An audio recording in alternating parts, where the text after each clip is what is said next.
Good noon बंधुरा welcome back to my channel. आमी प्रियंका आबार चले एसेছি একটা নতুন ব্লগ নিয়ে। আশা করছি তো ব্লগটা ভালো লাগবে। ভালো লাগলে ভিডিওটি শুরুতেই চ্যানেলটাকে লাইক কমেন্ট শেয়ার করবার অনুরোধ রইল আর সাবস্ক্রাইব করে দিও প্লিজ। আশা করছি তোমরা সবাই খুব ভালো আছো, আমিও কিন্তু বেশ আছি।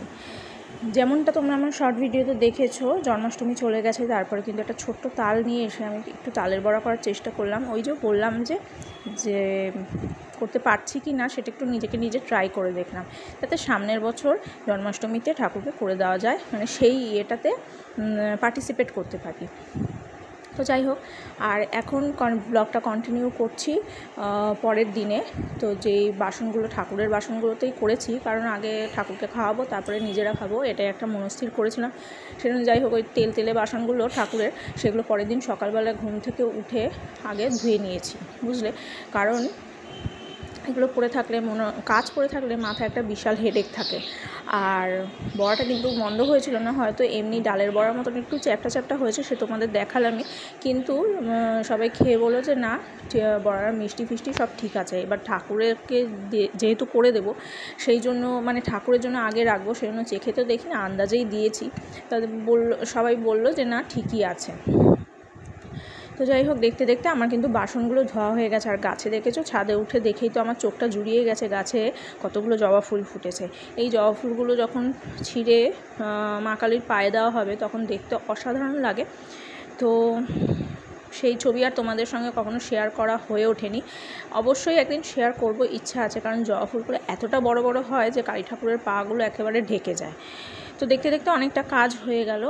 তো আজকে একটু বেশ চাপ আছে, এদিককার কাজ সেরে তারপরে করেছি কি, বিছানাপত্রগুলো একটু ঝেড়ে নিয়েছি। ঝেড়ে নিয়ে তারপরে সোজা চলে যাব স্নানে। কারণ আজকে শুক্রবার, আজকে তো সপ্তাহের শেষ দিনে স্কুলটা আছে, স্কুলে দেরি করা যাবে না, তাই আমাকে কাজগুলো খুব তড়িঘড়ি করতে হবে। আর সত্যি কথা বলতে আজকে একটু বিশেষ টায়ার্ড ছিলাম, কারণ ওই যে কালকে স্কুল থেকে এসে দাঁড়িয়ে দাঁড়িয়ে বড়াগুলো ভেজেছি, পাটা বেশ ব্যথা, মানে বাঁ দিকের হাঁটুটা বেশ ব্যথা। তো কিছুদিন একটু যোগা ফোগা করে এগুলো কমিয়েছিলাম, আবার না 2-1 দিন একটু গ্যাপ পড়ে গেছে, যার জন্য আবার এই ব্যথাটা হচ্ছে। তো এখন আবার স্টার্ট করেছি যোগাটা। এদিকে বাসি জামা ছেড়ে তো প্রথমে তো দেখলেই যে ঠাকুরের বাসনগুলো ধুয়ে এক এক করে সব কাজগুলো সেরে নিচ্ছি। তো রান্নাঘরটাও একটু ক্লিন করে নিচ্ছি। তারপরে একটু চা বসিয়ে দিলাম। চাটা বসিয়ে আর কি আমি ওইদিকে ব্রাশটা করতে থাকবো, চাটা হতে থাক। তারপরে ব্রাশটা করে এদিকে ভাত বসিয়ে দিয়েছি। ভাতটা বসিয়ে তার মধ্যেই দিয়ে দিলাম একটা ডিম। তারপরে কিছু কিছু স্টেপ বাই স্টেপ কাজগুলো এগোতে এগোতে এই যে চলে এসেছি, কিছু সবজি নিয়ে বসে পড়েছি। একটু আলু ছোলা ছিল, পুঁই শাক কাটা ছিল, সেগুলো সব বের করেছি। আর এই ঝিঙে, পটল, সজনে ডাঁটা এগুলো দিয়ে একটু শুক্তো না, ওই আজকে ইচ্ছা আছে একটু পাঁচমিশালি তরকারি করবার। তো সেইটাই দেখতে দেখতে এই যে কেটে আমার তরকারি করা হয়েও গেছে। আর দেখতে কিন্তু মন্দ হয়নি, মানে এটা আমি না মাঝে সাঝে করে থাকি, সপ্তাহের শেষের দিকে ফ্রিজে যা ঠিকঠাক জিনিস থাকে সেগুলো দিয়ে একটা এরকম তরকারি হয়ে যায়, আর খেতে কিন্তু মন্দ লাগে না। কচু ছিল, সেগুলো দিয়েই আর কি করেছি। তারপরে এই যে একটু আমাদের যেটা অ্যাজ ইউজুয়াল হয়ে থাকে, মানে প্রায় মাঝে মাঝে হয়ে থাকে, পুঁই শাকের চচ্চড়ি হলো। তারপরে কেটে নিয়েছিলাম একটু থোড়ের ভাজা হলো।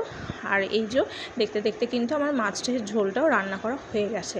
আর এখন সন্ধেবেলা এই যে স্কুলের থেকে, মানে প্রিয়াংশদের স্কুলে থেকে এইগুলো এনেছি। ওদের স্কুলে বাচ্চাদের একটু ভোকেশনাল কাজের জন্য এরকম নানান জিনিস বানানো শেখায়, ঠাকুর বসানোর আসন, এমনি উলের আসন, তারপরে হচ্ছে মহিলাদের পরার বিডসের গলার হার, কানের দুল, মশলাপাতি। আর এই মশলাগুলো না খুব পিওর, এতে কোনো ভেজাল থাকে না। প্রথমে আমি ইয়েটা এনেছিলাম, গরম মশলাটা এনে কিচেনে এমনিই রেখেছি, এত অপূর্ব গন্ধ, মানে কি বলবো, মানে সব কিছু একদম দারচিনি, লবঙ্গ, এলাচ এগুলো একদম ঠিকঠাক মাপে দেওয়া। আর ওইদিকে এনেছি একটা ধনের গুঁড়ো, সেটা পরে এনেছি। আর বিকেলে স্ন্যাক্সের জন্য একটু ইচ্ছা হলো যে ভেজ দিয়ে একটু ফ্রাইড মোমো বানাবো। তো চলো খেতে খেতে ব্লগটা